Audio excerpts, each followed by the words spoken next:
Welcome back, and thank you for tuning in to Midnight Affairs Tales. We appreciate every single one of you. We'd love to know what part of the world you are watching from right now. Let us know in the comments. Now, let's dive into today's story, Chapter 1. The mourners stood silent, the air heavy with grief as the final bugle call echoed through the cemetery. Ethan Carter gripped the folded American flag to his chest, the fabric stiff and unfamiliar against his trembling hands. Daniel's coffin, draped in stars and stripes, was being lowered into the earth, a brother-in-arms laid to rest far too soon. Rain fell in a soft drizzle, blurring the horizon and soaking the polished shoes of the uniformed honor guard. Ethan's heart felt as heavy as the sodden earth beneath him. He should have been consumed by sorrow alone, but a darker storm churned inside him. Across the sea of black umbrellas, Ethan's eyes caught a flicker of movement that should not have been there. Jessica, his wife of 12 years, stood a few paces away, her gloved hand slipping into the grasp of Mason Carter. Mason, Daniel's brother, was supposed to be grieving. Yet, there was an intimacy in that fleeting touch that was impossible to ignore. Ethan's breath stilled, his pulse quickening. The moment lasted only seconds, a secret moment for two, but it was enough. Enough to crack the dam holding back suspicion. Jessica's thumb brushed against Mason's knuckles, her eyes soft with something Ethan recognized too well: tenderness. Not grief. Something else. He blinked, and the world snapped back into focus. Jessica had let go, her expression composed, her gaze solemn as she dabbed at dry eyes. Mason's face was an impassive mask, but Ethan saw the truth etched in the tight line of his jaw. The chaplain's voice rose in a final prayer, but Ethan could no longer hear the words. His mind roared with a single, burning thought. She is betraying me. Here, at my brother-in-arms funeral. And she thinks I will never see. As the coffin settled into the ground, Ethan's fury buried itself deeper than the grave. He would not confront them here, not now. But he would remember that touch, that fleeting caress that was as loud as a gunshot in the quiet cemetery. And in that moment, he vowed to himself, I will uncover everything. And when I am done, they will both answer for this. Wait, if this story gave you chills or made you think twice about trust, don't just scroll away. Hit that like button to support the channel, and subscribe if you never want to miss another jaw-dropping tale. We drop new stories every week that'll leave you speechless. To everyone who's already subscribed, sending you heartfelt love and thanks. Join the family, because here, every story hits different. Now, let's dive back into the story. The reception hall was warm and hushed, the air heavy with the scent of roses and coffee. Mourners gathered in small, somber clusters, murmuring soft condolences and sharing memories of Daniel. Ethan moved among them, accepting the gentle pats on his shoulder, the sympathetic looks. But inside, he was a man on fire.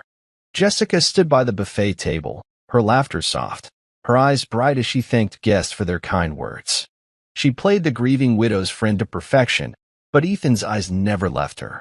He saw the slight flush in her cheeks when Mason moved closer, the way she brushed invisible crumbs from his jacket sleeve.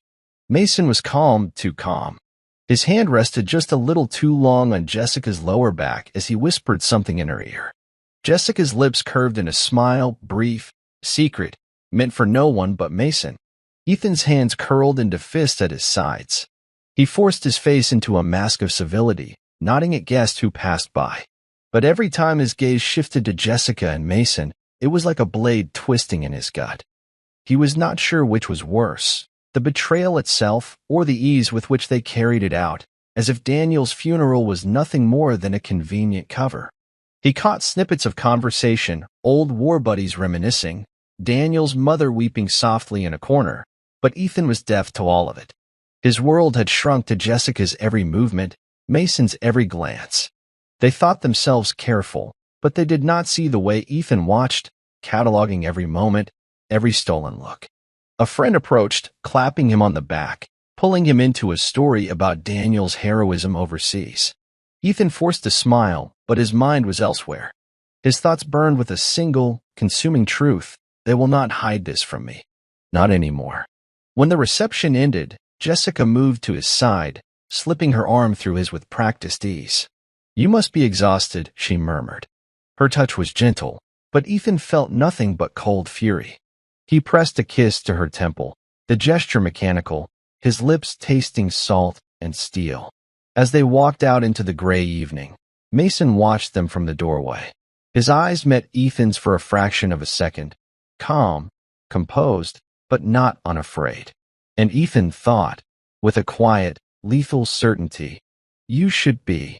That night, Ethan lay in bed beside Jessica, his body rigid, his mind churning. She slept soundly, her breathing soft and even, oblivious to the storm raging just inches away. In the darkness, he replayed every moment of the day, every touch, every stolen look. His gut twisted with a sick, hollow ache. At dawn, he rose without waking her, dressing quietly and slipping out into the misty morning. He drove to the small townhouse on the edge of town where Daniel's widow, Rebecca, lived with her young son. He had not visited since the funeral, but today he needed to see her face, to hear her voice. Rebecca opened the door, her eyes red-rimmed, her expression drawn. Ethan, she said softly, you did not have to come. I needed to. Ethan replied, his voice rough with exhaustion. He stepped inside, the familiar scent of lavender and coffee filling the air. Rebecca's son played with plastic soldiers on the rug, his small, bright eyes a painful echo of Daniel's. Rebecca poured coffee into mismatched mugs, her hands trembling. I still cannot believe he is gone, she said, her voice breaking. Ethan reached across the table, his hand closing over hers. He was a good man, he said. The best I ever knew. They sat in silence for a long moment, the only sound the distant rumble of cars on the wet street. Finally, Rebecca looked up, her eyes searching his face. Ethan, there is something I need to tell you. His pulse quickened. What is it? I saw them, Ethan. Jessica and Mason. A few weeks before Daniel, before he died. I did not want to believe it, but her voice faltered, tears spilling down her cheeks. Ethan's jaw tightened. The confirmation was a blade in his heart. Thank you, he said quietly, for telling me. Rebecca shook her head, her shoulders shaking. I am so sorry, Ethan. I thought it was just a moment of weakness. I never imagined. He rose and wrapped her in a hug, the gesture gentle, comforting. This was not your burden to carry, he murmured. I will take it from here.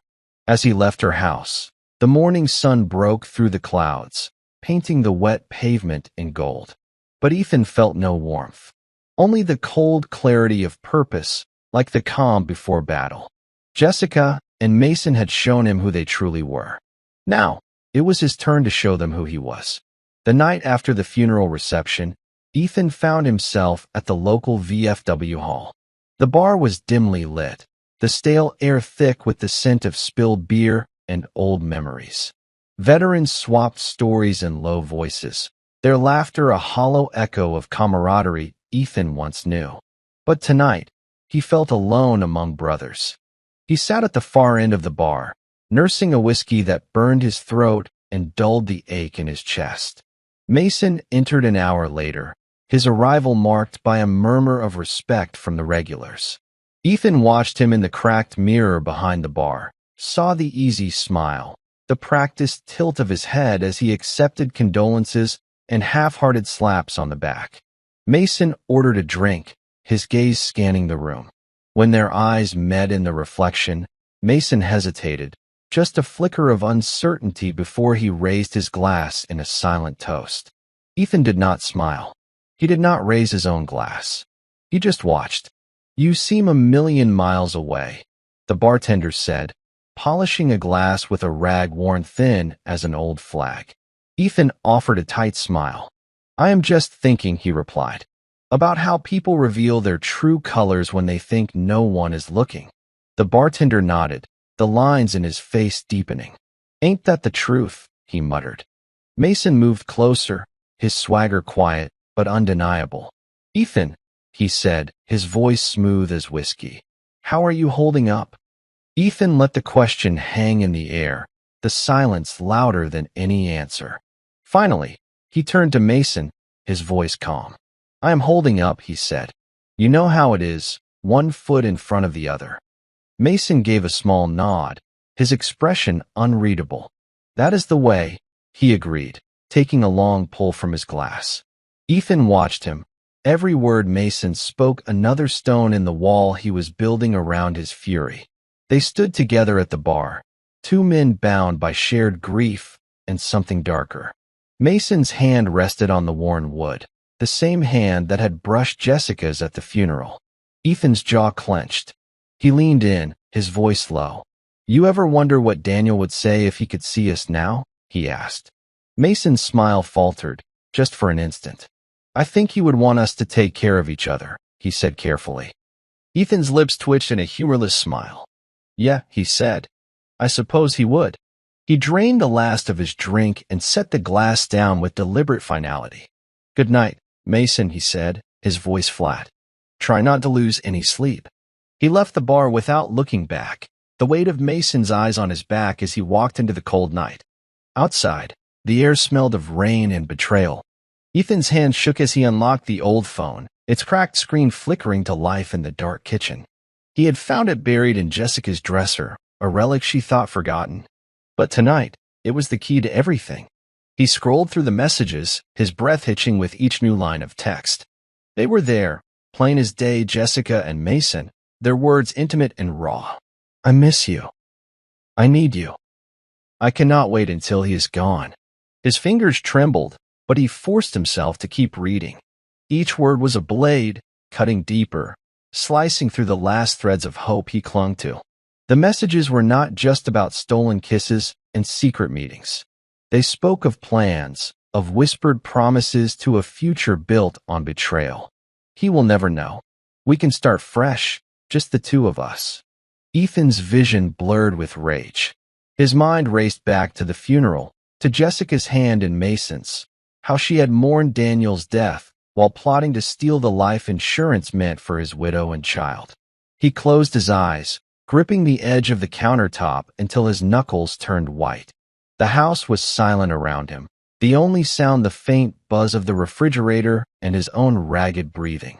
"I trusted her," he thought, the words tasting like ash in his mouth. "I built my life around her." And all this time, he could not confront her yet. Not without more. He needed to be sure, needed to see every piece of the puzzle before he acted. So he kept scrolling, each new message another nail in the coffin of his marriage. A final text made his blood run cold. "Once we have the money, we will be free." He will never see it coming. Ethan stood in the kitchen for a long time, the glow of the phone casting eerie shadows on his face. He had seen enough. He powered off the phone and slipped it into his pocket, his mind already racing ahead. He would not let them get away with this. Not now, not ever. The next night, Ethan waited until the house was silent, Jessica sleeping soundly, the weight of her false innocence heavy in the dark. He stepped outside, the night air cold and sharp, and dialed a number he had not called in years. "Jake," he said when the line clicked open. "I need your help." Jake's voice was low and wary. "Ethan? Man, it has been a long time. I know, but I need someone I can trust. Someone who can dig deep and keep quiet." Ethan said, his voice calm but edged with steel. A pause. Then, "Tell me everything." Ethan did. Every detail, every suspicion. Jake listened without interruption, his silence more comforting than any words. When Ethan finished, Jake spoke. "I will handle it," he said. "I will find out everything. You will have the truth, Ethan. No shadows." He hung up and went back inside, his mind a whirl of rage and cold calculation. Jessica shifted in her sleep as he slipped back under the covers, her hand reaching for him in the darkness. He let her touch him, let her fingers rest on his chest like they always had. But there was no warmth left, no love. Only the calm certainty of a man who had seen the truth. As he stared at the ceiling, Ethan made a silent vow. You think I am blind. But I see you now, Jessica. And I swear, I will not let you destroy everything Daniel fought for. I will not let you take me down with you. He closed his eyes, his breathing even and measured. He had started this night broken, but he would finish it as a man ready for war. The days that followed felt like Ethan was living in a house of glass. Every glance, every word with Jessica crackled with tension he could not show. She moved through their home with the easy grace of a woman who believed her world was secure, oblivious to the storm brewing beneath Ethan's calm exterior. At dinner, Jessica laughed at something trivial, her fingers brushing his across the table. The touch felt like ice, every brush of her skin a mockery of what they once had. She spoke of plans for the weekend, of family gatherings and old friends, her voice light and cheerful. But all Ethan heard was the hollow ring of lies. Afterward, he watched her wash dishes in the kitchen, the yellow light casting soft shadows across her face. She hummed to herself, a song she used to sing in the mornings when she thought he was still sleeping. The sound twisted in his gut, each note a dagger reminding him of the woman she used to be, or the woman he thought she was. He stepped up behind her, his hands resting on her shoulders. "You seem happy," he said, his voice low, careful. She turned to him, her eyes wide, her smile bright. "Of course, Ethan. We are together, and that is all that matters, right?" He searched her eyes, searching for a flicker of guilt, a crack in the perfect facade. But she was too skilled, too practiced. "Right," he said, his voice a whisper. He leaned in, pressing a kiss to her forehead, feeling the chill of betrayal in her skin. When she went upstairs to shower, Ethan stood in the kitchen, his hands braced against the counter, his head bowed. The silence roared around him, a deafening truth he could not escape. He knew then, with a clarity that cut through the fog of hurt, that the woman he loved was gone, and the woman who had taken her place was a stranger in his bed. There would be no forgiveness, no second chances, only the cold, hard truth, and the reckoning that was coming.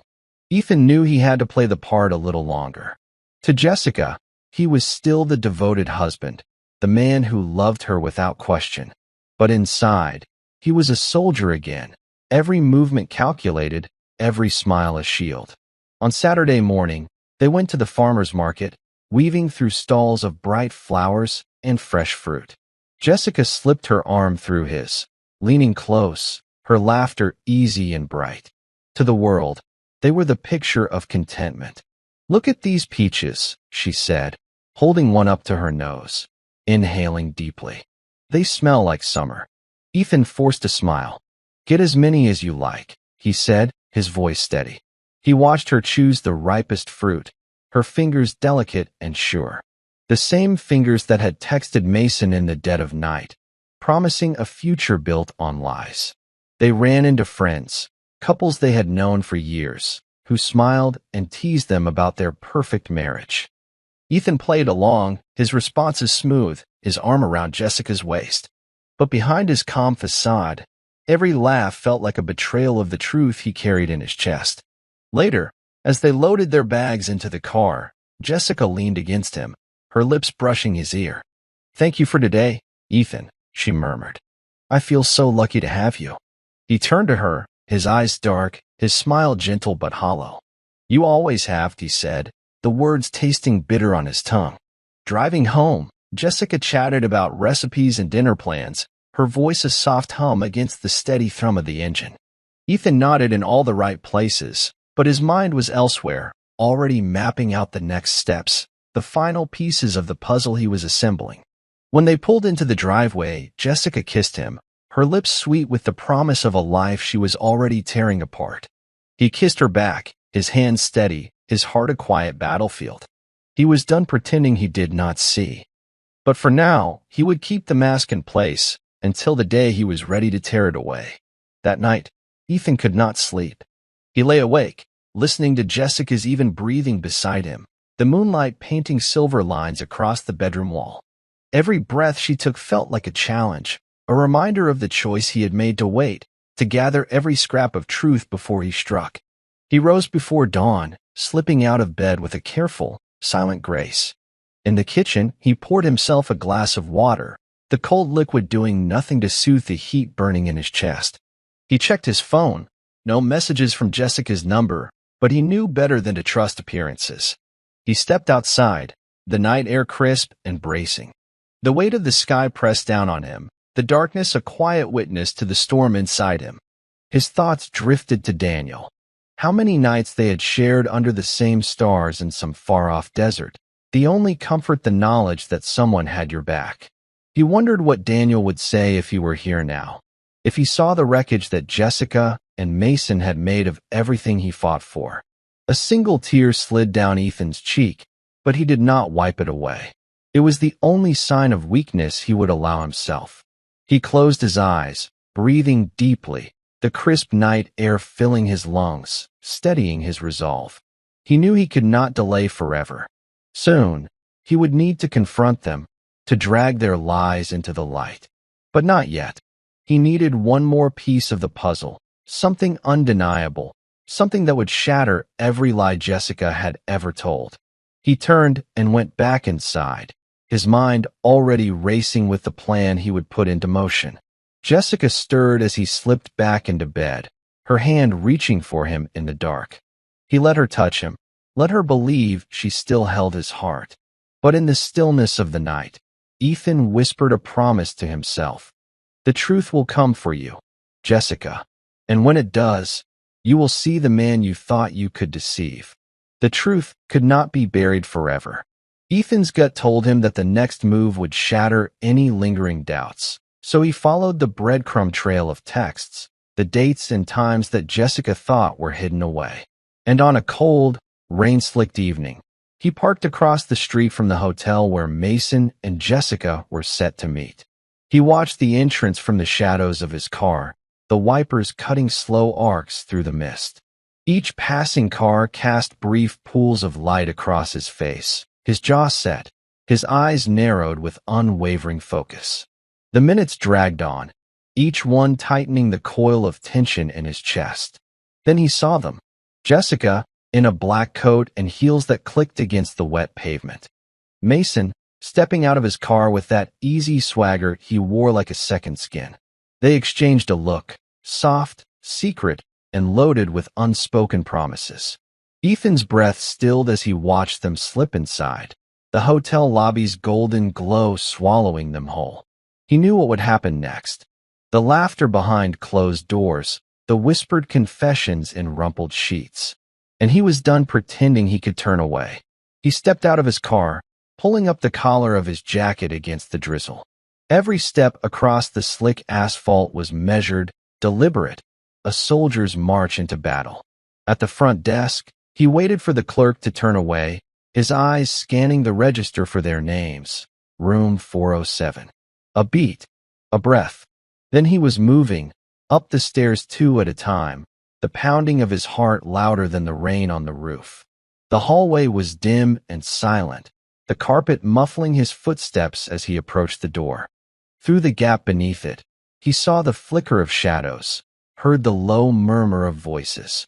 Mason's voice, deep and rough, and Jessica's laughter, soft and breathless, the sound of a woman who had given herself to another man. Ethan closed his eyes, letting the pain roll through him like a wave. Then he turned and walked away, his mind already shifting gears. This was not the moment for confrontation. Not yet. He needed them to believe they were safe, that their lies were still secret. But soon, very soon, he would show them that he had seen everything. And when he did, there would be no place left for them to hide. The next morning dawned gray and cold, the chill seeping into Ethan's bones as he sat in his truck, staring at the hotel across the street. The memory of Jessica's laughter still echoed in his ears, but he pushed it down, locking it away beneath the calm, disciplined focus he had learned in the Corps.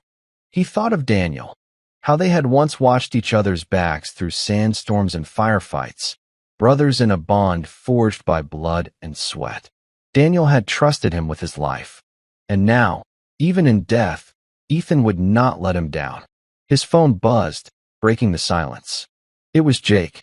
"I have what you need," his old friend said, his voice clipped and urgent. "Financial records, transfers, dates. She and Mason have been siphoning money from Daniel's payout for months." Ethan's jaw tightened.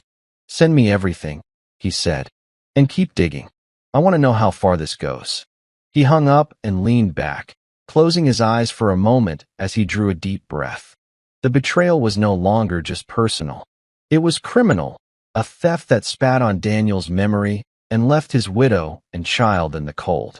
Ethan's mind moved with ruthless precision, the way it always had when the mission was clear. He would not let anger cloud his judgment. He would gather every piece of evidence, every scrap of truth, and when the time came, he would lay it all out publicly, irrevocably. He drove home in silence, the rain drumming a steady rhythm against the roof of the cab. Jessica was in the kitchen when he walked in, her face lighting up in a bright, practiced smile. "I made coffee," she said. "Sit down, let me take care of you." Ethan looked at her, really looked at her, the soft curve of her lips, the warmth in her eyes. And he wondered how he had ever believed those eyes could not lie. "I will grab a shower first," he said evenly. "Long night." She touched his arm, her fingers light and soft. "Are you sure you are okay?"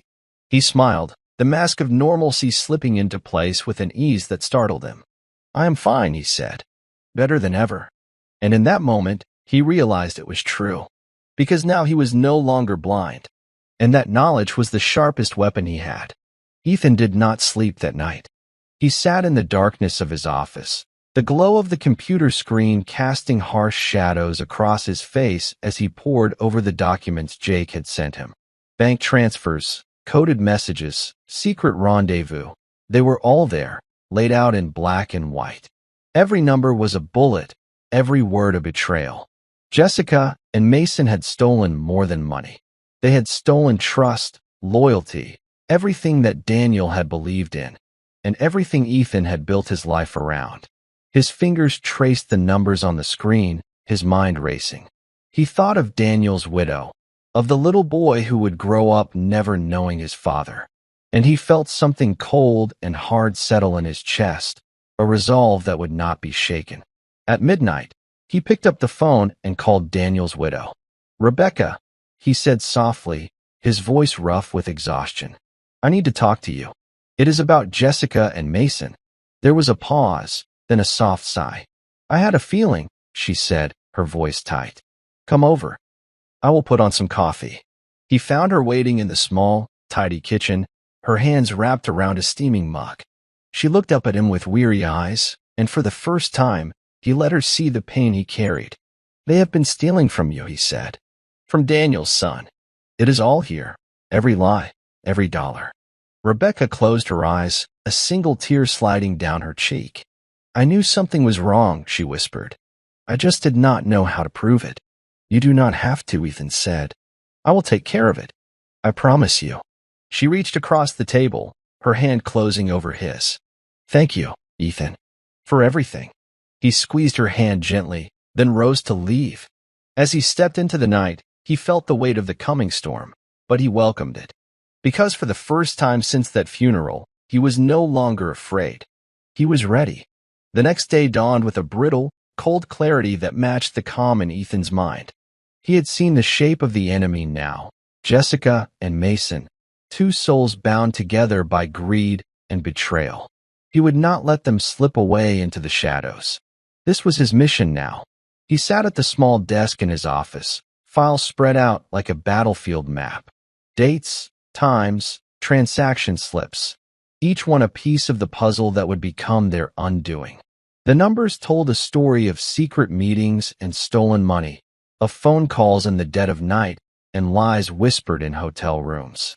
The sun rose higher, turning the sky to gold, but Ethan barely noticed. He was lost in the details, in the rhythm of discovery that had become his heartbeat. He paused only to sip the bitter coffee that kept his hands steady, his focus razor-sharp. A knock at the door startled him from his thoughts. Jessica stood in the doorway, her smile sweet and careful. "I thought you might want some breakfast," she said, holding out a plate of eggs and toast. Ethan looked at her, at the gentle curve of her lips, the softness of her voice. He thought of the hotel room, of Mason's hands on her skin, and felt a flicker of disgust. But he swallowed it down and took the plate. "Thank you," he said, his voice calm. "I was just getting started on some paperwork." She leaned in and kissed his cheek. "Do not work too hard, okay? We could go for a walk later. Clear your mind." He nodded, his lips curving into a smile that never touched his eyes. "Maybe," he said. "I will let you know." She left with a soft laugh, the door closing gently behind her. Ethan watched her go, his mind already racing ahead. He had to be careful. One false step, and she would know he had seen through her mask. He would not give her that power. As he turned back to his files, he felt the weight of his promise to Rebecca, to Daniel. The truth was almost ready to be unleashed. And when it was, it would bring everything crashing down. That evening, Ethan met with Rebecca again, the documents a heavy weight in the bag he carried. They sat at her kitchen table, the air between them thick with unsaid words. Rebecca's eyes were red, her hands wrapped around a steaming mug of tea that had long since grown cold. "I still cannot believe it," she whispered, her voice breaking. "I trusted her. I trusted Mason. How could they do this to us?" To Daniel. Ethan reached across the table, his hand covering hers. "Because they thought no one would see. Because they believed their lies were strong enough to bury the truth." She shook her head, tears slipping down her cheeks. "I keep thinking, what if Daniel had known? What if he had seen the signs? Would he still be alive?" Ethan's throat tightened. "Do not blame yourself," he said, his voice firm. "This was their choice. Their sin. You did everything you could." Rebecca looked up at him, her eyes fierce through the tears. "And what will you do, Ethan? What happens now?" He took a slow breath, feeling the cold, hard resolve settle deeper in his chest. "I will expose them," he said. "I will make sure everyone knows what they have done. They will not steal another cent from Daniel's son. And they will not walk away from this." Her fingers tightened around his. "You swear it." "I swear it," he said, his voice low and certain. "I will not let them win." They sat in silence for a moment, the only sound the soft hum of the refrigerator and the distant rush of traffic beyond the window. Outside, the wind rattled the glass, but inside, the storm had already begun.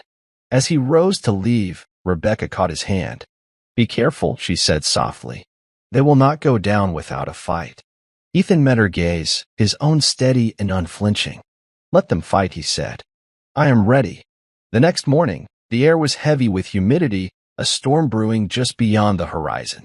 Ethan stood in front of the mirror, his razor gliding smoothly over his jaw, the scrape of metal against skin a comforting ritual. But as he looked into his own eyes, he saw something he had not seen in a long time, a cold, measured rage. He dressed in silence, pulling on a clean shirt and smoothing his hair back with practiced ease. Downstairs, Jessica was already bustling around the kitchen, her voice bright as she spoke to someone on the phone. He caught snippets of her laughter, the practiced sweetness that used to make his heart swell. Now it made his stomach turn. She hung up as he entered, her smile as warm as the morning sun. "Good morning," she said, leaning in to kiss him. Her lips were soft, her perfume light and familiar. For a moment, he let himself remember the woman he had fallen in love with, the woman who had once promised to be his forever. Then he remembered the hotel room, the texts, the lies, and the memory turned to ash. He pulled back, his expression calm. "Morning," he said, his voice steady. "I have some errands to run today. Work stuff." She tilted her head, studying him with those soft brown eyes that had fooled him for too long. "Are you sure you are okay?" she asked. "You seem distant." "I am fine," he said, a smile that was all teeth and no warmth. "Just focused." She reached for his hand, her touch feather-light. "Ethan, I know things have been hard since Daniel, but I am here for you. You know that, right?" He looked at her, really looked at her. The beautiful mask she wore, the perfect illusion she wove around herself. And for a moment, he almost pitied her. Almost. "I know," he said, "and I am grateful." He left the house without another word, his mind already turning over the final pieces of his plan. In the mirror that morning, he had seen a man he recognized, a soldier, a protector. And he knew that soon, the mask would drop, and Jessica would see exactly what she had created. The night was thick with summer heat as Ethan stood on the porch, his phone pressed to his ear. Jake's voice crackled through the line, low and urgent. "I have what you asked for. Audio files, Ethan. Recordings of Jessica and Mason. You need to hear this." Ethan's pulse quickened. "Send them," he said, his voice flat. He ended the call and slipped back into the house, the quiet darkness wrapping around him like an old friend. In the kitchen, he poured himself a glass of water, the cold bite of it steadying his racing thoughts. Jessica was upstairs, humming softly as she folded laundry. Domestic. Perfect. A mask that had fooled him for far too long. His phone buzzed. The files arrived one after another, labeled by date and time. He opened the first one, his thumb hovering over the play button for a moment before he pressed it. Jessica's voice filled the room, breathy and low, a whisper in the dark. "I cannot wait to see you," she said, her laughter soft and intimate. "He has no idea. He never does." Mason's voice followed, smooth and confident. "I will take care of everything. You just have to trust me." Ethan's jaw tightened, the glass in his hand trembling as he forced himself to listen. Every word was a knife, every laugh a fresh wound. But he did not look away. He needed to hear it all, to feel the betrayal cut clean through to his bones. He played file after file, the hours slipping by unnoticed. In the recordings, there was no remorse, no hesitation, just two people reveling in their secret, their voices soaked in desire and greed. By the time he shut the phone off, the sun was just beginning to rise, pale light seeping through the curtains. He felt hollow and steady all at once, the cold clarity of purpose thrumming through his veins. Upstairs, Jessica stirred, calling his name softly. Ethan took one last breath, his mind already moving ahead. He would not confront her yet. But the storm was coming, and when it did, she would not be able to pretend anymore. Ethan's truck rumbled down the quiet suburban streets, the morning sun glinting off the windshield. He turned into the long, tree-lined driveway of Jessica's childhood home, the grand house looming ahead like a monument to a life built on privilege and reputation.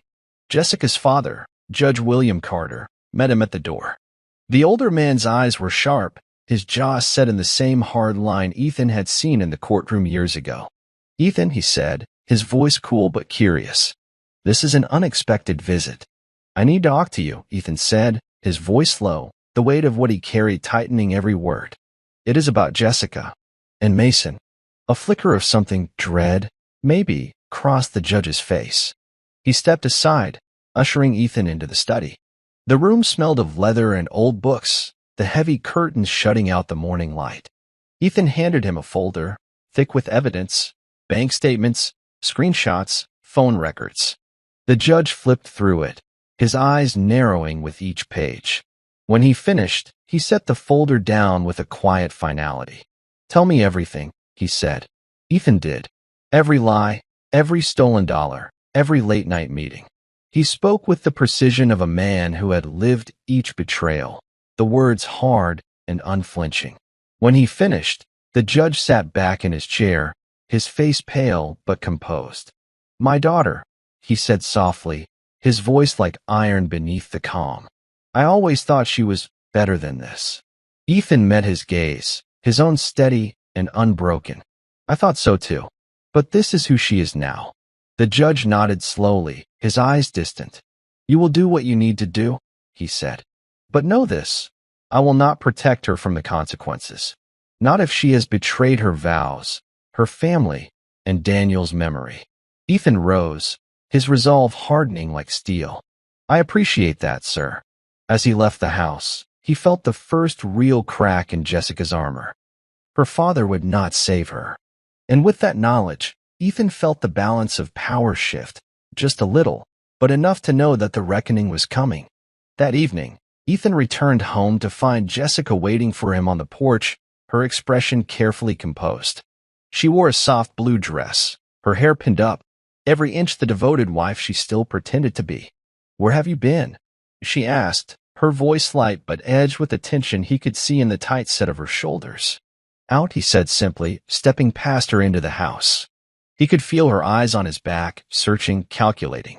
She followed him inside, her bare feet silent on the wooden floor. "Ethan," she said, her voice dropping lower, more intimate. "Is something wrong? You have been so distant lately. I want to understand." He turned to face her, his expression calm and unreadable. "What is there to understand, Jessica?" he asked softly. "Everything seems perfectly normal." A flicker of something, fear, maybe, crossed her face, but it was gone as quickly as it came. She stepped closer, her hand brushing his arm. "I love you, Ethan. You know that, right?" He held her gaze, his voice low and even. "Of course," he said. "I know everything I need to know." She smiled, but he could see the strain in her eyes, the way her fingers tightened against his skin. She was beginning to feel the walls closing in, and it was almost enough to make him pity her. Almost. That night, as they lay in bed, Jessica curled against him, her breathing steady and even. Ethan stared at the ceiling, his mind turning over the final steps of his plan. Outside, thunder rumbled in the distance, a low promise of the storm to come. And in that darkness, he whispered to himself, a promise etched in steel. "You think you are safe, Jessica, but you have no idea how close the end really is." The next day, the air was heavy with the scent of rain as Ethan drove to Rebecca's house. The storm clouds above mirrored the churning tension in his chest. Rebecca greeted him at the door, her face drawn but resolute. "Come in," she said softly, stepping aside to let him pass. They sat at her kitchen table, the same spot where he had first shown her the truth of Jessica's betrayal. Rebecca's fingers traced the rim of her coffee cup, her eyes distant. "There is something I need to tell you," she said quietly. "Something I saw, something I should have told you before." Ethan leaned forward, his attention razor-sharp. "What is it?" She took a breath, her voice trembling. "It was a few months before Daniel, before he was killed. I saw Jessica and Mason together, Ethan, in a way that told me everything." Ethan's breath caught. "You are saying this started before Daniel died?" Rebecca nodded, tears pooling in her eyes. "Yes. I thought maybe I was wrong. I wanted to believe it was just a mistake. But when Daniel died, and they started acting so close, I knew." The words hit him like a hammer, each syllable ringing with the finality of a coffin nail. He thought of all the times Jessica had comforted him, the nights she had whispered how much she missed Daniel. All lies. All of it. Rebecca reached across the table, her hand gripping his. "I am so sorry, Ethan. I did not want to believe it either. But you need to know everything. You need to be ready." Ethan swallowed hard, the burn of betrayal almost blinding. "Thank you, Rebecca," he said, his voice low and steady. "For telling me." She nodded, her eyes fierce through the tears. "You have to end this, Ethan. For Daniel. For everyone." He rose from the table, his resolve harder than the steel in his spine. "I will," he said. "I swear it." As he stepped out into the rain, Ethan felt a cold clarity settle in his mind. This was not just about him anymore. It was about loyalty, about brotherhood, and he would see it through to the bitter end. The next morning, the storm had passed, leaving the world scrubbed clean and bright. Ethan sat in his truck outside the small law office he had chosen, discreet, efficient, a place where the truth could be laid bare without fanfare.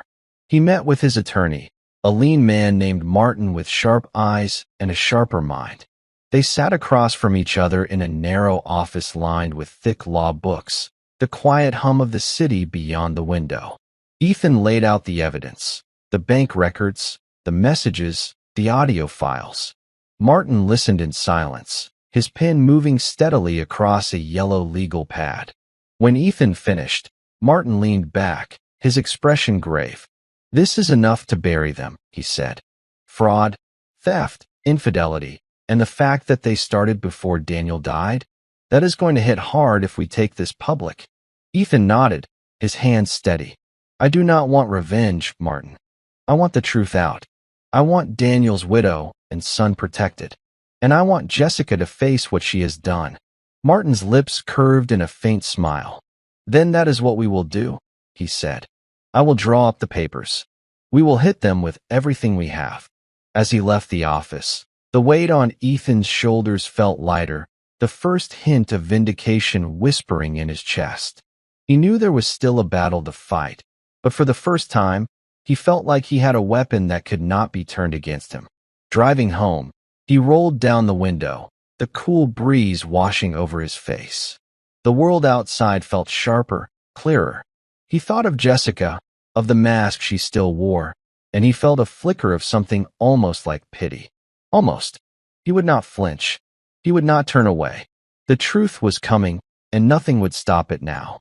The evening air was warm, the sun sinking low as Ethan sat on the back porch, his mind buzzing with a cold, controlled fury.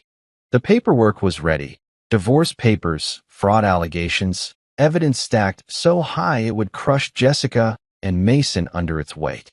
Jessica emerged from the house, her smile sweet and tentative. "Ethan, can we talk?" she asked, her voice soft. He looked at her, his face a mask of calm. "Of course," he said, his voice even.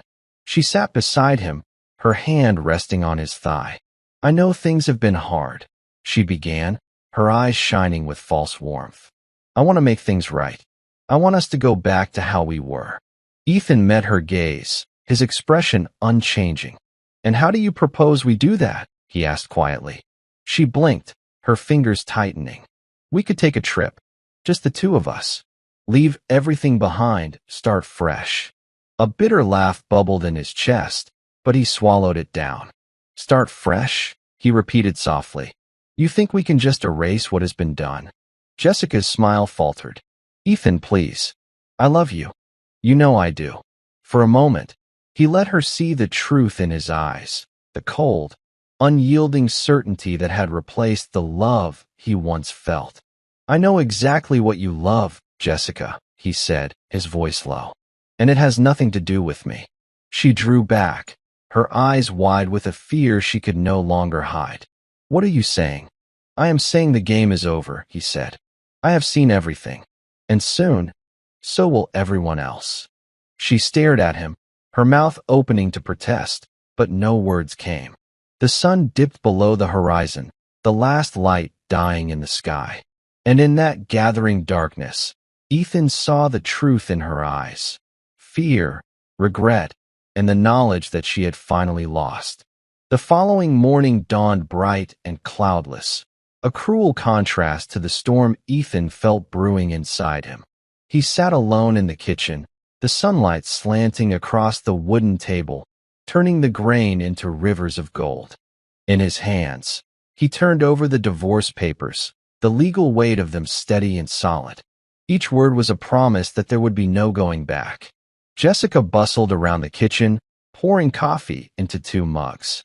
Her movements were fluid, practiced, as if she believed the illusion of normalcy was enough to keep the truth from cracking through.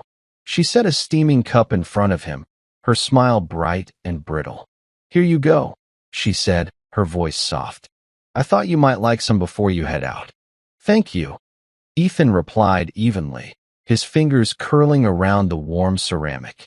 He lifted it to his lips, letting the bitter heat steady the tumult inside him. Jessica sat across from him, her fingers drumming lightly on the table's edge. "Ethan, I have been thinking," she said, her tone almost pleading. "Maybe we could get away this weekend. Just the two of us.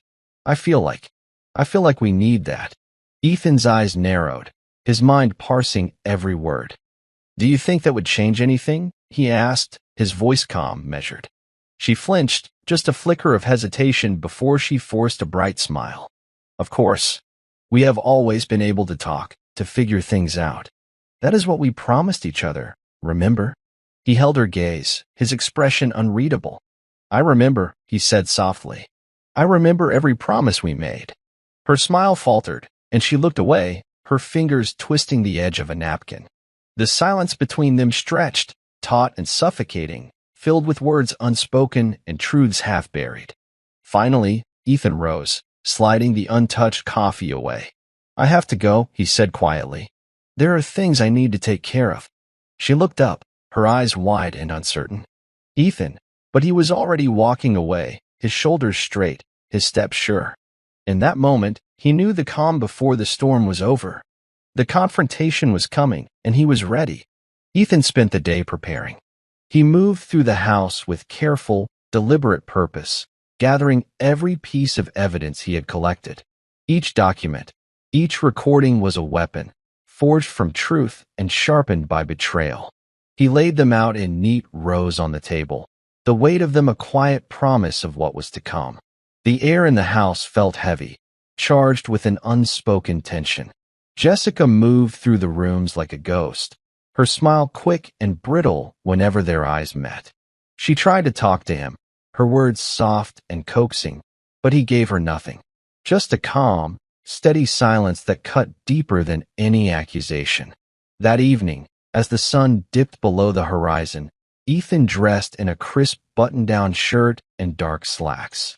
He looked at himself in the mirror, his reflection hard-eyed and resolute. There was no trace of the man who had once believed every word that fell from Jessica's lips. Only a man who had seen the truth and refused to look away. He walked downstairs, the divorce papers folded neatly in his breast pocket. Jessica was waiting in the living room, her expression carefully composed. She wore a soft sweater, her hair pulled back in a loose knot, every inch the devoted wife. "Where are you going?" she asked, her voice low, almost trembling. He paused at the doorway, his gaze steady. "I have a meeting," he said simply. "Something I need to do." Her eyes searched his face, her fingers twisting in the hem of her sweater. "Ethan, please, just talk to me. Whatever this is, whatever you think." He shook his head, cutting her off. "Jessica," he said, his voice low but firm, "we will talk. But not here. Not now." He stepped outside, the cool night air washing over him like a baptism. The weight of the papers in his pocket was a steady, comforting reminder that the time for lies was almost over. The showdown was coming, and when it did, there would be no more shadows for Jessica to hide in. The moon was high and bright as Ethan drove, the quiet hum of the engine a counterpoint to the roar of thoughts in his mind. He had chosen the place carefully, a quiet restaurant on the edge of town, a place where the truth could be spoken without fear of interruption. It was time to bring the final pieces into place.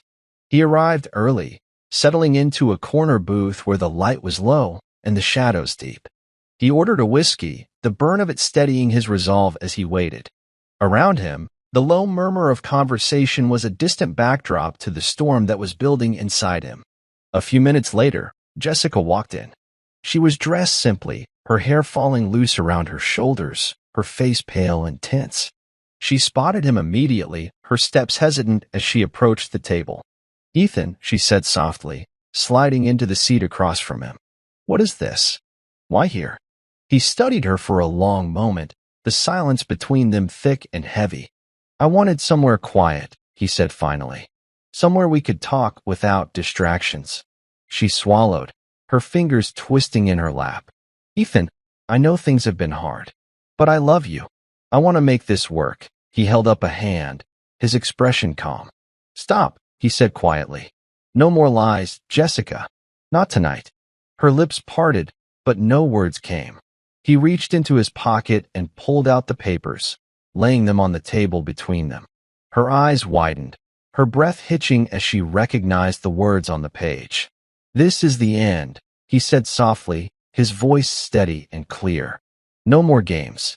No more secrets." She stared at the papers, her face crumbling as the weight of what she had done finally crashed over her. Outside, the wind picked up, rattling the windows with a promise of the storm to come. And in that moment, Ethan knew that the truth was finally free, no matter how hard she tried to hide it. Jessica's hands trembled as she reached for the papers, her fingertips grazing the crisp edges of the divorce documents. The soft rustle of the pages seemed deafening in the quiet restaurant, each shift of the paper another nail in the coffin of the life she had tried to protect with lies. Ethan, she whispered, her voice tight, her eyes wide with a pleading that no longer held any power over him. What is all this? You cannot be serious. He watched her carefully, every flicker of her expression a silent performance he had seen too many times. The way her lips trembled, the way her eyes glistened with tears that might have once moved him to comfort her. But not anymore. I am serious, he said, his voice low and firm. This is the end, Jessica. I have seen everything. The texts, the recordings, the money you and Mason stole from Daniel's family. I know every lie you have told. She tried to speak, but the words caught in her throat. Her mouth worked silently, her breathing ragged. Ethan, I did not want to hurt you. It was a mistake, a terrible mistake. Do not lie to me, he interrupted, his tone cold and final. Not here. Not now. Her shoulders sagged, and she let out a shuddering breath. Ethan. I love you, she said, her voice breaking. I know I have made mistakes, but I want to fix this. Please. I want us to be okay. He leaned back in his chair, his eyes steady, his expression unyielding. You had every chance to come clean, every chance to end this. But you chose him. You chose this. For a moment, she said nothing, her eyes falling to the papers on the table. The weight of them was like a living thing, pressing down on the fragile world she had built on deception. Finally, she looked up, her face pale and drawn. What happens now? She asked, her voice barely a whisper. Ethan's voice was quiet, but it carried all the weight of a man who had seen too much to ever be swayed again. Now, he said, now you face the consequences. As the restaurant's quiet hum filled the silence between them, Ethan slid a slim black folder across the table. Jessica's trembling hands hovered over it, but she did not touch it. Instead, she looked at him, her eyes wide, her voice a shaky breath. What is this? He met her gaze with a calm that was as unyielding as the truth itself. Proof, he said. Bank statements, credit card charges, and the texts between you and Mason. Everything you tried to hide from me, and from Daniel's widow.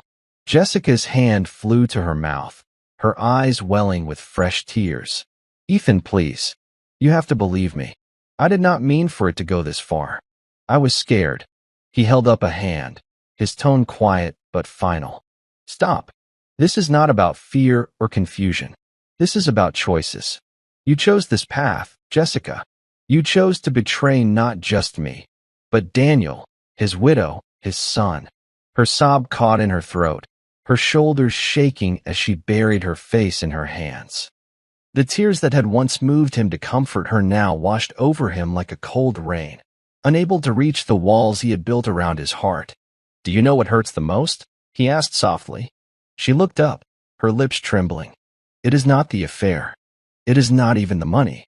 It is that you thought I was too blind to ever see the truth. She reached across the table, her hand hovering just above his. Ethan, I love you. I swear to you, do not, he said, his voice low, almost gentle. Do not swear to me anymore. I know exactly what your promises are worth. For a moment, the only sound was the low clink of glasses and the murmur of distant conversations. Outside, the streetlights flickered in the gathering dark, the wind rising with a promise of the storm that was still to come. Jessica lowered her hand, her shoulders slumping in defeat. What will you do with all of this? She asked, her voice barely audible. Ethan's eyes were steady, his resolve clear. I will do what I have to do, he said, to protect Daniel's son, to protect what is left of my own soul. The air inside the restaurant felt heavy, each breath thick with the weight of words left unspoken. Jessica sat across from Ethan, her fingers twisting in her lap, her eyes red-rimmed but unblinking. Ethan, she said finally, her voice cracking. If you go through with this, if you show them everything, it will ruin me. He tilted his head, studying her with a calm detachment that had once been foreign to him. You ruined yourself, Jessica, he said quietly. I am just making sure the truth is no longer buried. She swallowed, her lips parting as if to plead again, but the words caught. She looked down at the table, her shoulders shaking with the effort of holding herself together. I never wanted to hurt you, she whispered. I thought. I thought we could keep it separate. That I could be your wife and his everything else. Ethan's jaw tightened, his fingers drumming lightly against the folder in front of him. You thought wrong, he said. You thought you could live two lives. That no one would see. But I see now, Jessica. I see everything. She let out a soft, broken sob, her hand reaching for his across the table. Please, Ethan, do not do this. I will do anything to make it right. He looked at her hand, then back into her eyes. You cannot make it right, he said, his voice steady and resolute. You can only face what you have done. For a moment, she looked like she might argue, might try to spin another web of pretty lies to trap him in. But then she saw the truth in his eyes, the cold, implacable finality of a man who had nothing left to lose. She withdrew her hand, her shoulders slumping as she let out a shuddering breath. Then what happens now? She asked, her voice hollow. Ethan took a deep breath, the weight of his promise to Daniel and to himself filling his chest. Now, he said quietly, the lies end. Outside, the storm finally broke, rain lashing against the windows in a wild, relentless rhythm. And in that moment, Ethan felt something deep inside him settle. The final confrontation was here, and he was ready to see it through to the end.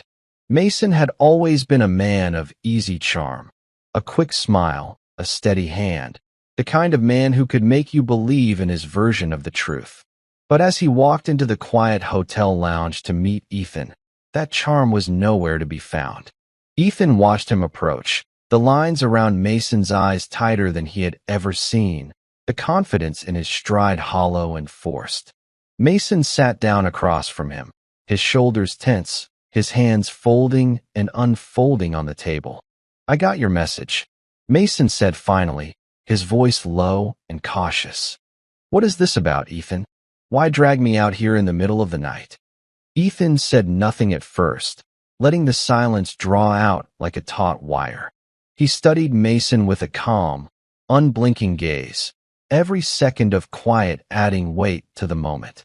You know exactly why you are here, he said at last, his voice as cold and steady as the rain outside. Mason swallowed, his jaw clenching. Look, I know things got complicated. But Jessica and I, Ethan's hand sliced through the air, cutting off Mason's excuses. Do not lie to me, Mason. Not now. I have everything. The money you took from Daniel's payout, the texts, the phone calls. I have it all. Mason's face blanched, his fingers drumming against the table. Ethan, listen to me. No. Ethan said quietly, his voice like a blade. You listen. You thought you could steal from Daniel's widow and his son. You thought you could crawl into my wife's bed and no one would know. But I know, Mason. And so does her father. And soon, so will everyone else. Mason's mouth opened, but no words came out. He sat there, his eyes darting around the room as if searching for an escape that did not exist. For the first time, Ethan saw him for what he truly was, a coward in a borrowed suit, a man who had built his life on the backs of those he betrayed. And as Mason sat there, silent and shaking, Ethan felt no pity at all. Jessica was waiting when Ethan returned home that night. She stood in the doorway of their bedroom, her hair loose around her shoulders, her face pale and drawn. The storm outside rattled the windows, but it was nothing compared to the tempest that swirled inside that quiet house. Ethan, she said, her voice trembling. Where have you been? He stepped past her, his shoulders straight, his movements calm and deliberate. I have been tying up loose ends, he said simply, his tone devoid of warmth. She followed him into the room, her fingers twisting in the fabric of her robe. What does that mean? She asked, her voice rising just a fraction, a note of fear creeping in. It means, Ethan said, turning to face her, that I have spoken to Mason, and I have spoken to your father. The truth is no longer something you can hide behind pretty words. She took a step back, her breath catching in her throat. Ethan, please. I was scared. I did not want to lose everything. I thought I could fix it before. He shook his head, his eyes dark and steady. You thought you could lie your way out of this. You thought you could keep pretending until the day came when I would not notice anymore. But you were wrong. Tears welled in her eyes, her hands reaching out as if to touch him, to pull him back into the world of half-truths and whispered promises. I never stopped loving you, she whispered, her voice breaking. I swear it. Ethan's jaw tightened, his chest heaving with the effort to keep his voice calm. Love does not steal from a brother's widow. Love does not lie with another man while I grieve beside you.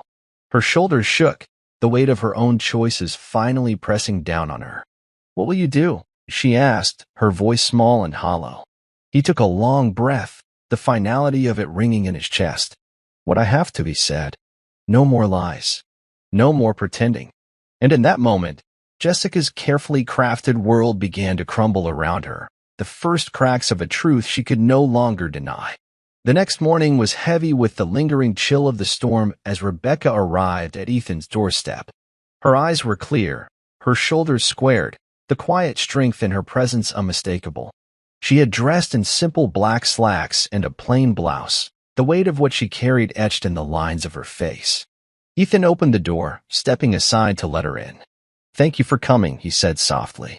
I needed to, she replied, her voice low but steady. We cannot let them think they can walk away from this. They sat in the kitchen, the sun just beginning to break through the clouds outside. Rebecca laid a small envelope on the table, her fingers brushing over it once before pulling back. I found this, she said. It is from Daniel's insurance office. Final payout statements. Jessica and Mason manipulated the system. They stole from me, from Daniel's son. Ethan's jaw tightened, the anger in his chest a steady thrum. I know, he said. I have seen the accounts. And now, so will everyone else. Rebecca looked up at him, her eyes fierce. I want them to answer for what they have done, Ethan. I want them to know that Daniel's memory cannot be so easily tarnished. He nodded, his voice calm but unbreakable. They will, he said. I have already spoken to her father. He knows everything. And tonight they will face what they have tried so hard to bury. She reached across the table, her hand closing over his. Thank you, she said, her voice soft but strong, for standing with me, for standing for Daniel. He met her gaze, his own clear and unwavering. This is not just about you or me, he said. This is about what is right, and I will not stop until the truth is known. Outside, the sun broke free of the clouds, the light warm and bright against the kitchen window. And in that quiet, sunlit moment, they both knew that no matter how long the shadows had ruled, the dawn had finally come. The house was hushed, the air thick with the scent of old wood and fading memories as Ethan stepped inside Jessica's family home that evening. Judge William Carter sat in his study, the heavy oak desk between him and the world he had spent decades mastering. But tonight, the man behind that desk was not a judge. He was a father whose fury burned cold and sharp. Ethan laid the folder on the desk without a word, watching the older man's face as he flipped through the pages. Each record, each photo, each whispered betrayal was a blade that cut deeper than any courtroom argument. The judge's hands trembled once, just a flicker before they stilled again, his knuckles white against the polished wood. How long have you known? The judge asked, his voice low, each word weighed like a gavel strike. Long enough, Ethan said. Long enough to see it all for what it is. The judge's jaw tightened, a muscle jumping in his cheek. My daughter. I raised her to know right from wrong, to honor her promises. And this is what she has become. Ethan said nothing. He did not need to. The truth was laid bare between them, undeniable and damning. The judge rose from his chair, his shoulders rigid with the weight of betrayal. He crossed to the window, staring out at the darkening sky. I will not protect her from this, he said finally, his voice like steel. She has made her bed. Now she will lie in it. Ethan nodded, the respect in his gaze quiet but unflinching. Thank you, sir, for understanding. The judge turned back, his eyes meeting Ethan's. I may be her father, but I will not stand in the way of what must be done, he said. Daniel was family, and family deserves justice. For a moment, they stood in silence, the finality of the moment settling around them like dust. And in that shared silence, Ethan felt a grim kind of peace, a knowing that the battle was no longer his alone to fight. The night was alive with a low, relentless wind as Ethan stood in the doorway of his home, the divorce papers in hand. Jessica sat curled in a chair by the window, her face pale and drawn. The soft light from the lamp cast her in gold and shadow, a portrait of beauty and ruin. She looked up as he entered, her eyes red, her lips parted in a question she could not bring herself to ask. "Ethan," she said, her voice trembling, "please do not do this. We can fix it. I know we can." Ethan crossed the room in a few quiet steps, the papers in his hand a silent verdict. "Jessica," he said softly, his voice steady, "there is nothing left to fix." Tears welled in her eyes, her hands twisting in her lap. "I never wanted to hurt you," she whispered. I thought if I could just hold on long enough, it would be okay." He sank to one knee in front of her, his eyes searching her face. "You lied to me," he said, his voice low but unshakable. "You lied to Daniel's family.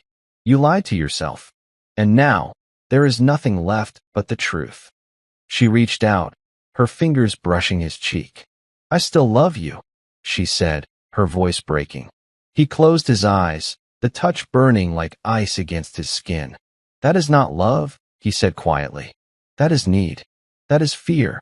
But it is not love." He rose, setting the papers on the table beside her.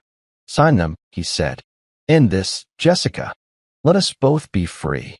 For a moment, she sat frozen, the weight of his words settling around her like a shroud. Then, with a soft, broken sob, she nodded. "Okay," she whispered. "I will sign." As he left the room, Ethan felt a strange lightness in his chest, a space where the betrayal had once lived, now empty and waiting for something better. And in that emptiness, he found a quiet kind of strength. The next day dawned cold and clear, the sky washed clean by the night's storms. Ethan stood outside the courthouse steps, his breath misting in the morning air as he watched the black SUV pull up to the curb. Mason stepped out, his expression confident but tight. He wore a crisp suit, his hair slicked back, every inch the man who believed he was untouchable.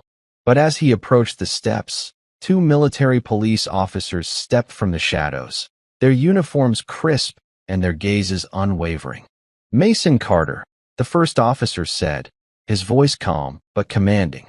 "You are under arrest for fraud, conspiracy, and the theft of federal military funds." Mason's eyes widened, his mouth opening in a silent protest. "Wait, this is a mistake," he said, his voice breaking as he glanced at Ethan. "Ethan, tell them." But Ethan said nothing. He stood there, his arms crossed, his gaze cold and implacable. The truth had spoken for him. The officers cuffed Mason's wrist with swift precision, the metal glinting in the pale light.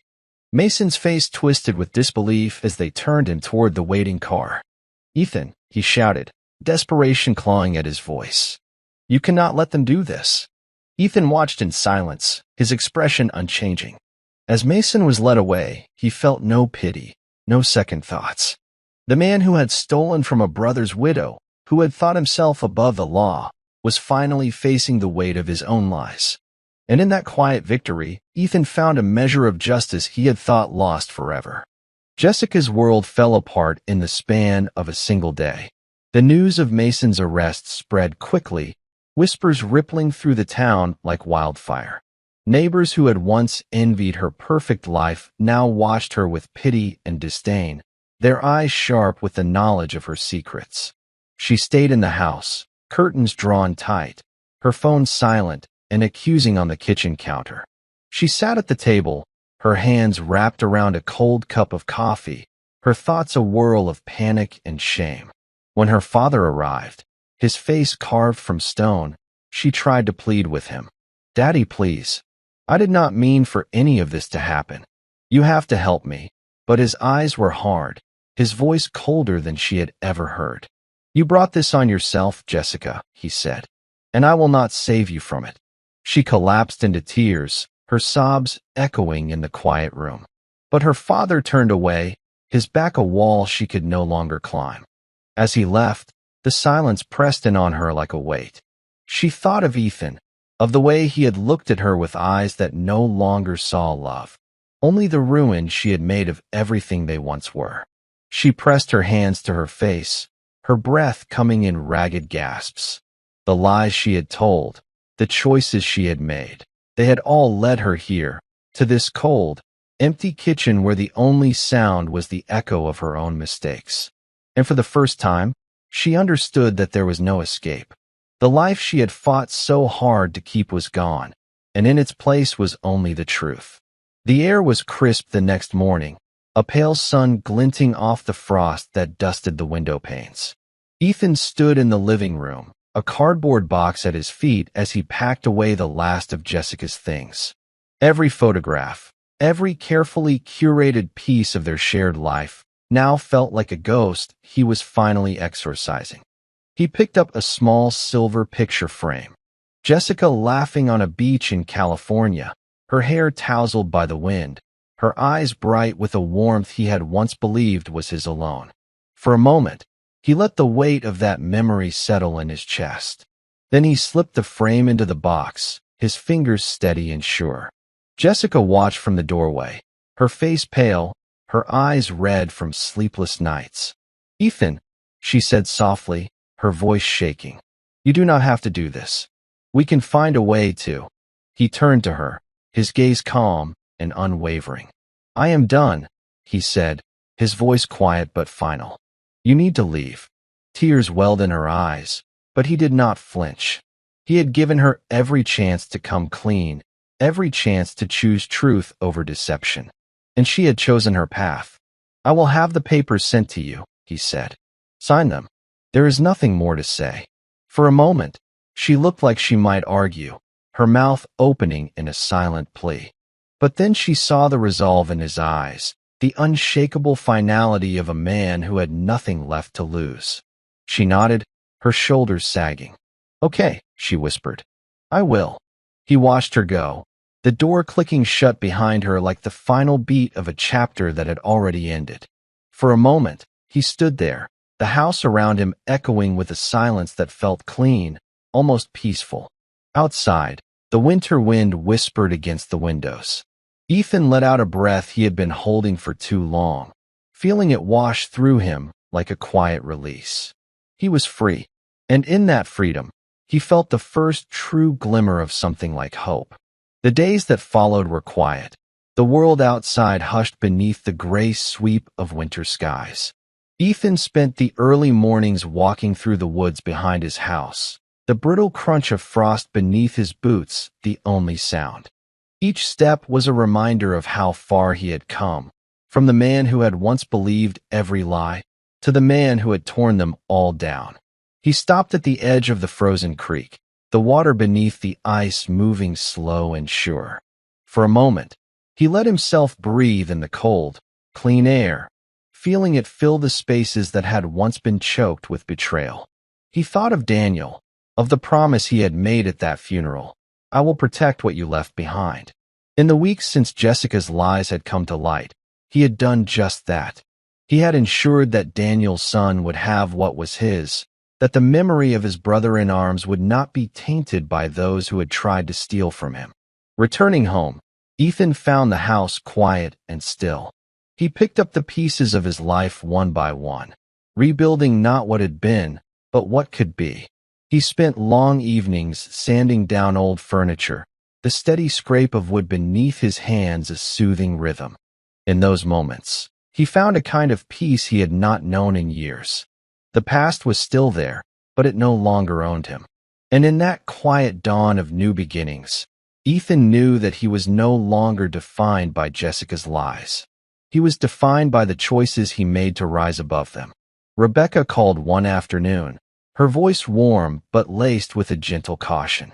"How are you, Ethan?" she asked. "Really?" He paused, the question settling deep in his chest. "I am getting there," he said honestly. "Some days feel easier than others. Some days still hurt. But I am not stuck in the pain anymore." She was quiet for a moment, then said, "Daniel would be proud of you, for what you have done, for the man you have become." He closed his eyes, a faint smile ghosting across his lips. "Thank you," he said softly. "That means more than I can say."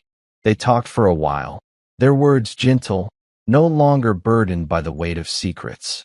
She told him about her son's first day at school, about the small joys she was finding in the quiet hours of the evening. And in her voice, he heard echoes of his own healing. After the call, Ethan sat in the living room, the winter light slanting through the windows in soft gold. He thought of the long road he had traveled, the wounds that had once felt like they would never close. They were healing now, slowly, but with a steady, certain purpose. He rose and walked to the workshop he had set up in the garage, the scent of fresh-cut cedar filling the air. Each stroke of the blade was a step forward, each careful cut a testament to the man he was becoming. A few days later, Ethan stood in the grocery store, the mundane rhythms of life wrapping around him like a gentle balm. As he reached for a loaf of bread, he saw Claire, a librarian from the small-town library he had visited once with Daniel's widow. She had kind eyes and a smile that was soft and honest, a welcome contrast to the shadows he had lived in. "Ethan," she said, her voice warm and familiar. "It has been a while." He nodded, his own smile small but real. "It has. How have you been?" They talked for a moment, the conversation easy and unforced. She laughed at something he said, an honest, clear sound that made something deep in his chest loosen. It was not love, not yet, but it was something, a glimmer of warmth in the quiet aftermath of betrayal. As they parted ways, she paused, her hand brushing his arm. "Take care of yourself, Ethan," she said softly. "You deserve some light in your life." He watched her go, the quiet warmth of her words echoing in his chest. Outside, the sun was setting, the sky streaked with the soft blush of twilight. And in that fading light, Ethan felt the first real glimmer of hope, a future that was his to shape, free from the lies that had once chained him down. He walked out into the evening, the cold air bracing and clean. And with each step, he felt the weight of the past growing lighter, the promise of tomorrow growing brighter. The winter air was sharp as Jessica stood outside Ethan's door, her breath turning to mist in the cold. She rang the doorbell with trembling fingers, her heart hammering in her chest. When Ethan opened the door, his face was calm, his eyes guarded, and she felt a flicker of the man she had once loved and lost. "Ethan," she said, her voice catching. "Please, can we talk?" He stepped aside, letting her in without a word. The house was warm, the scent of cedar and clean wood filling the air, a world she had once claimed as her own but no longer belonged to.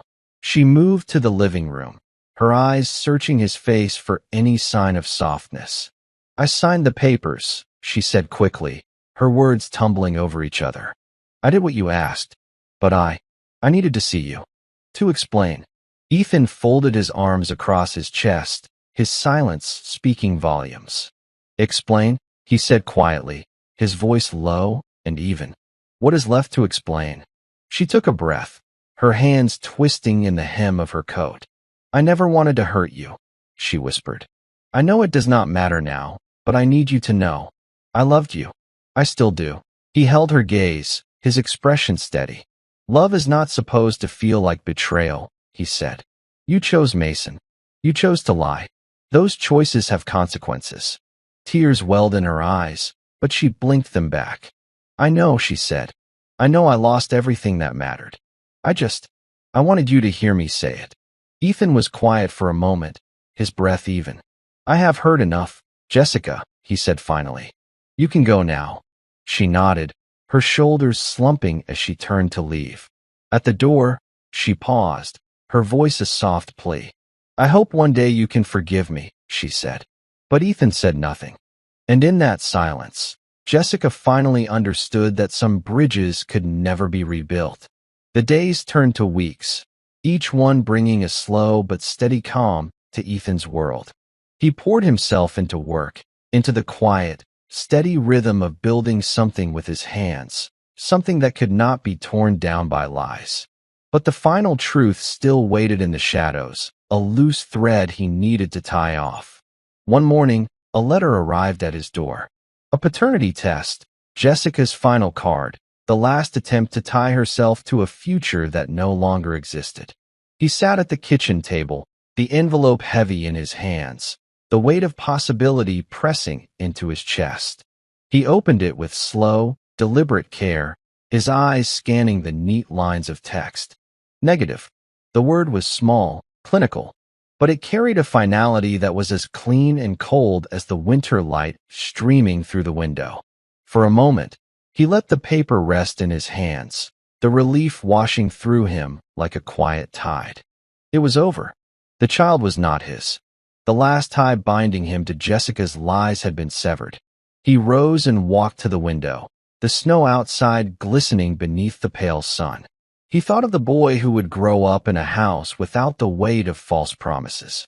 A boy who would be raised in truth, even if it was hard-won. Ethan let out a long breath, the air cold in his lungs. He folded the paper and set it aside, feeling the final piece of that dark puzzle click into place. There would be no more doubts, no more questions clawing at the edges of his mind. He turned back to the small workshop he had built in the garage, the scent of cedar and varnish warm and comforting. Each careful stroke of his hands on the wood was another step away from the chaos Jessica had brought into his life. And in that quiet, deliberate work, he found the peace he had fought so hard to reclaim. Ethan found himself at Rebecca's doorstep that afternoon, the cold wind tugging at his coat as he waited. She opened the door, her eyes bright with a quiet strength that had only grown sharper since the day he had first told her the truth. "Come in," she said softly, stepping aside to let him enter. The house was warm and welcoming, the scent of cinnamon and fresh bread drifting from the kitchen. They sat at the small table, the winter lights slanting across the wood in soft gold. "I wanted you to know," Ethan said, his voice calm. "The paternity test came back. The child is not mine." Rebecca let out a long breath, her shoulders relaxing. "I am glad," she said simply. "For you. For the boy." Ethan nodded, his fingers tracing the rim of his coffee cup. "It feels like a chapter closing," he said. "Like there is finally nothing left of that lie to cling to." She reached across the table, her hand resting lightly on his. "You have given me so much, Ethan. More than I could have asked for," she said. "You kept your promise to Daniel. And to me." For a moment, the quiet between them felt almost sacred, a moment of understanding that needed no more words. Outside, the snow fell soft and silent, each flake a promise of something new. Rebecca's son burst into the room, his laughter a bright, golden sound that cut through the hush. Ethan smiled as the boy wrapped his arms around Rebecca's waist, his innocence a balm against the world's harsh edges. "You have given him the chance to grow up in the light," Rebecca said, her voice fierce with gratitude. "And that is worth more than anything." Ethan smiled, feeling a warmth in his chest that he had thought was gone for good. "It was never about me," he said softly. "It was about what was right." A month later, Ethan found himself standing in the courtroom, the air hushed and expectant. Jessica sat across from him, her hair pulled back, her eyes hollow with the weight of everything she had lost. She wore a simple black dress, the color of mourning, but there was nothing left for her to grieve. The judge, a stern woman with eyes that missed nothing, called the case to order. "This is not about anger or vengeance," she said, her voice clear. "This is about justice, about restoring what was taken." Ethan spoke quietly when his turn came, laying out the facts with the same calm, steady tone he had honed in the darkest days. Every lie Jessica had told, every dollar she and Mason had stolen, it was all laid bare beneath the cold light of truth. Jessica tried to speak, her voice trembling. "I was scared," she said, her eyes flicking to Ethan. "I thought I could fix it before it was too late." The judge's eyes were steady, her expression unmoved. "You thought wrong," she said simply. When it was done, the gavel fell with a heavy finality. Ethan watched as the last of Jessica's illusions crumbled around her, the courtroom silent but for the echo of her sobs. He stepped outside into the winter air, his breath white against the cold. And in that quiet moment, he felt a weight lift from his shoulders. A burden he had carried for too long finally set down. Justice had been served. And for the first time in what felt like years, Ethan felt the warmth of the sun on his face, the promise of a future unbound by the past. The courtroom was empty now, the heavy doors shut against the world's noise. Ethan stood in the quiet, the echo of the gavel's final strike still ringing in his mind.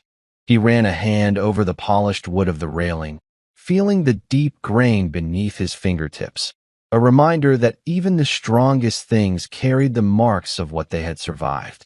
He stepped outside, the winter sun bright but cold on his face. The air was sharp, the kind of cold that cut through wool and bone, but it felt clean, pure. He drew in a deep breath, tasting the promise of a future he had fought so hard to reclaim. Rebecca waited by the steps, her coat pulled tight around her shoulders. She looked up at him with a small, steady smile. "It is done," she said softly.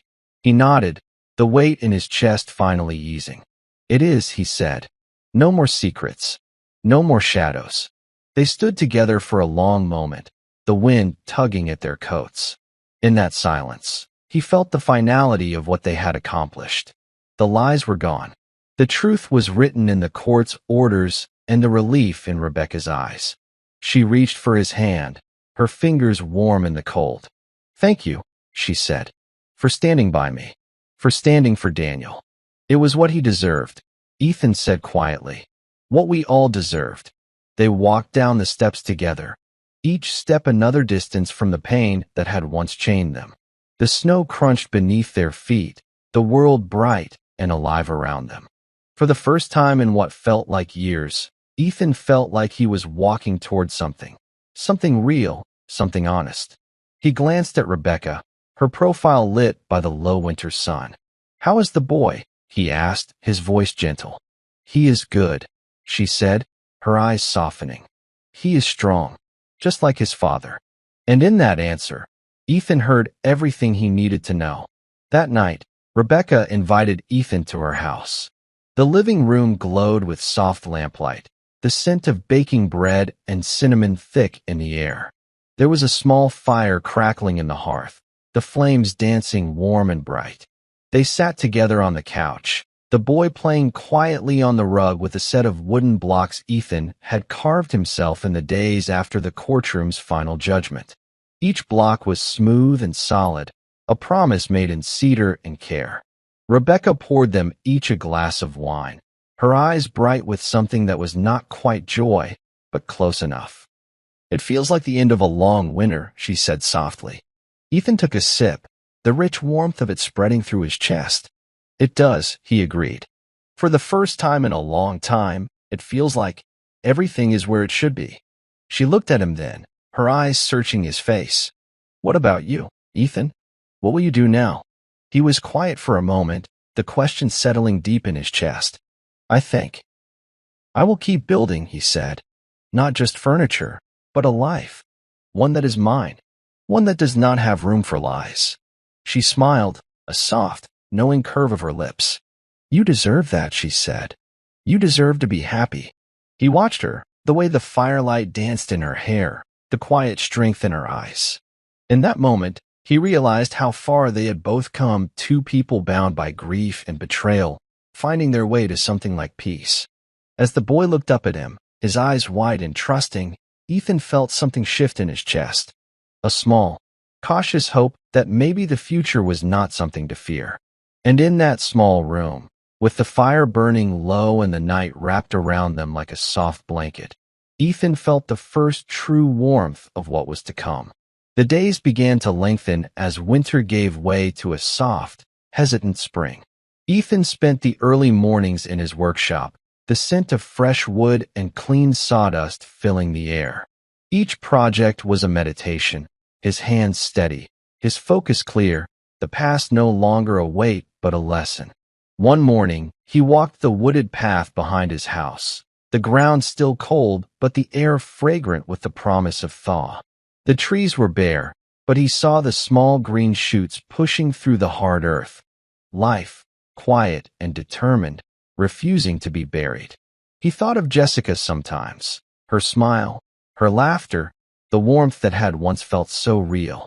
But those memories no longer hurt. They were part of the past, and he had learned how to let them go. At the edge of the path, he stopped and looked back at the house, the windows glowing with the soft light of morning, the roofline clean against the sky. It was his now, in every way that mattered. A place of honesty, a place to start over. That afternoon, he found Rebecca waiting by the gate, her son at her side. The boy ran to him, his small arms wrapping around Ethan's leg, and Ethan felt a fierce, protective warmth bloom in his chest. Rebecca smiled, her eyes soft. "I thought we might go for a walk," she said. "A fresh start for all of us." He nodded, his own smile quiet and sure. "I would like that." They walked together beneath the budding branches, the boy's laughter bright against the hush of the woods. And in each step, Ethan felt the seeds of tomorrow taking root, strong, patient, and unafraid. The past was gone, but the future was waiting. And for the first time, Ethan knew he was ready to meet it. The next morning was bright and brisk, the air crisp with the scent of new leaves. Ethan sat on the back porch, a mug of hot coffee cradled between his hands. The steam rose in lazy curls, carrying with it a sense of quiet anticipation. Rebecca joined him, a soft smile playing at the edges of her lips. She held her own mug, the ceramic warm in her palms. They did not speak at first. There was no need. The silence between them was not empty anymore. It was full of the things they did not have to say. She looked out across the yard, her eyes tracing the gentle arc of the trees that lined the property. "It feels different now," she said quietly. Like the world has settled." Ethan nodded, his gaze following hers. "It does," he agreed. "Like everything has finally found its place." A small breeze rustled through the leaves, carrying with it the faint scent of earth and growing things. He looked at her, really looked, and saw the strength that had carried her through the storm, the quiet grace that had never faltered. "You have always known what mattered," he said softly. She turned to him, her eyes warm and clear.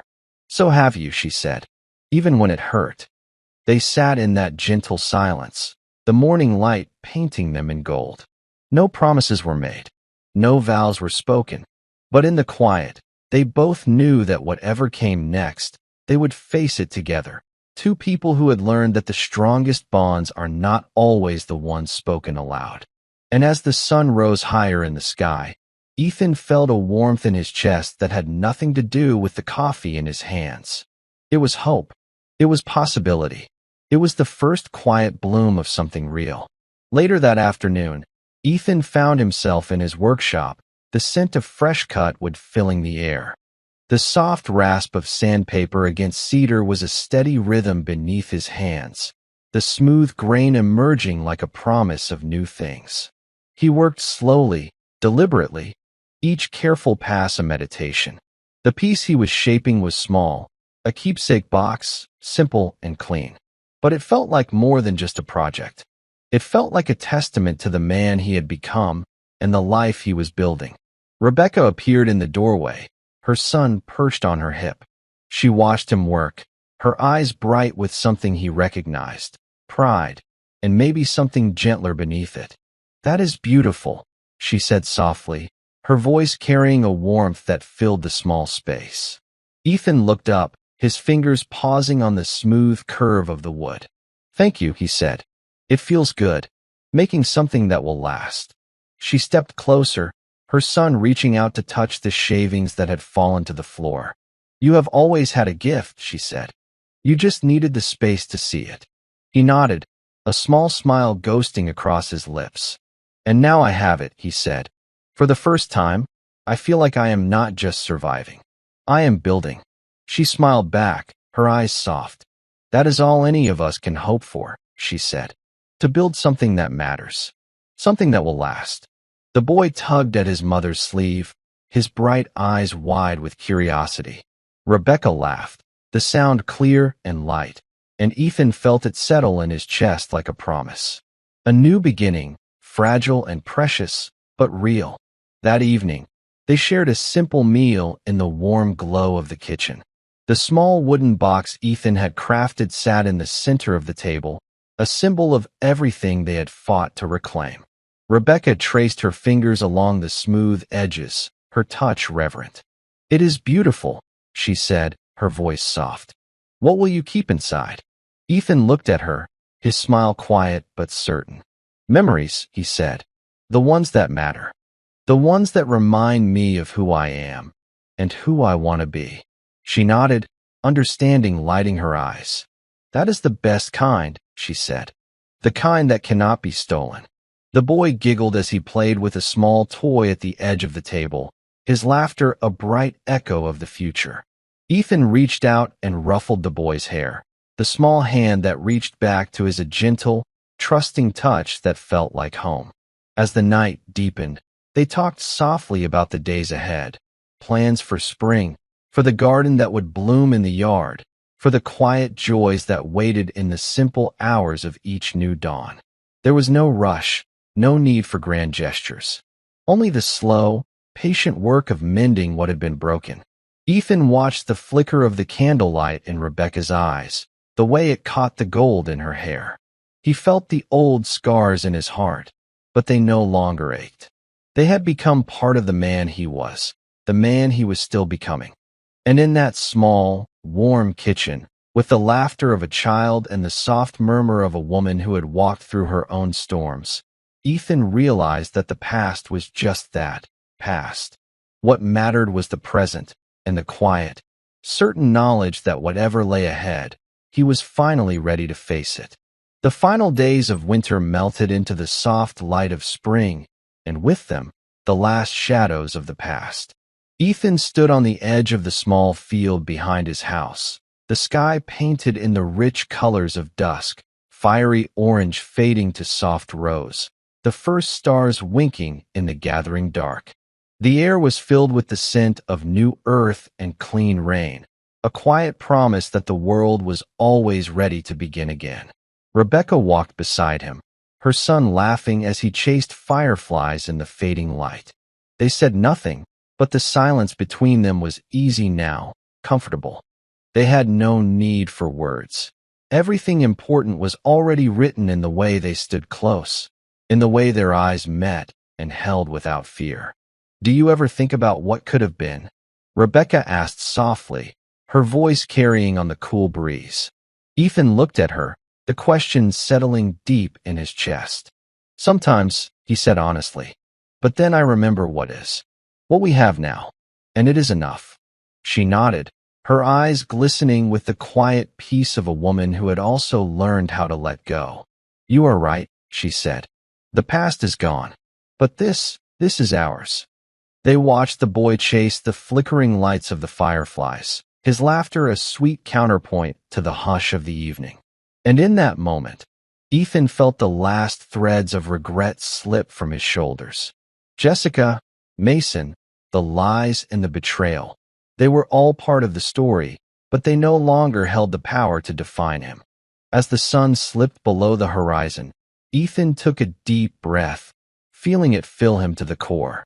He reached for Rebecca's hand, their fingers twining together in the gathering dark. This was not a perfect ending. There was no such thing. But it was real. And in its quiet, honest simplicity, it was more than enough. The next morning, Ethan rose early, the first light of dawn soft and golden through the window. He stepped outside, the cool dew beneath his bare feet a gentle reminder that every day was a chance to begin again. He thought of everything he had lost and everything he had found. The lesson was simple but profound. Trust is not given, it is earned. Love is not a promise spoken in the dark, but a choice made in the light of day, again and again. In the soft stillness of the morning, he realized that the deepest wounds heal not because we forget, but because we learn to forgive ourselves. He had carried the weight of Jessica's betrayal for so long, but now he saw it for what it was, a part of his story, but not the whole of it. Rebecca stepped outside, her son's small hand in hers, the quiet strength of her presence a balm to his soul. "Are you ready?" she asked, her eyes bright with the promise of 1,000 new beginnings. He smiled, feeling the last pieces of himself click into place. "I am," he said simply. "I finally am." And so, with the sun rising warm and bright on the horizon, they stepped forward, toward a future that was not perfect, but honest. A future they would build, one careful step at a time. A final question for you. As this story ends, I have to ask you, where are you watching from? Let me know in the comments below. And if this tale of betrayal, revenge, and redemption kept you on the edge of your seat, please consider liking and subscribing. Your support means the world to us. It is what keeps these stories alive. We will see you next time for another thriller, another epic revenge story that will have your heart racing and your mind racing even faster. Until then, take care of yourselves, and never forget, the greatest lesson in life is this: the truth may wound, but it will never leave you empty. Let it light your way. See you in the next story.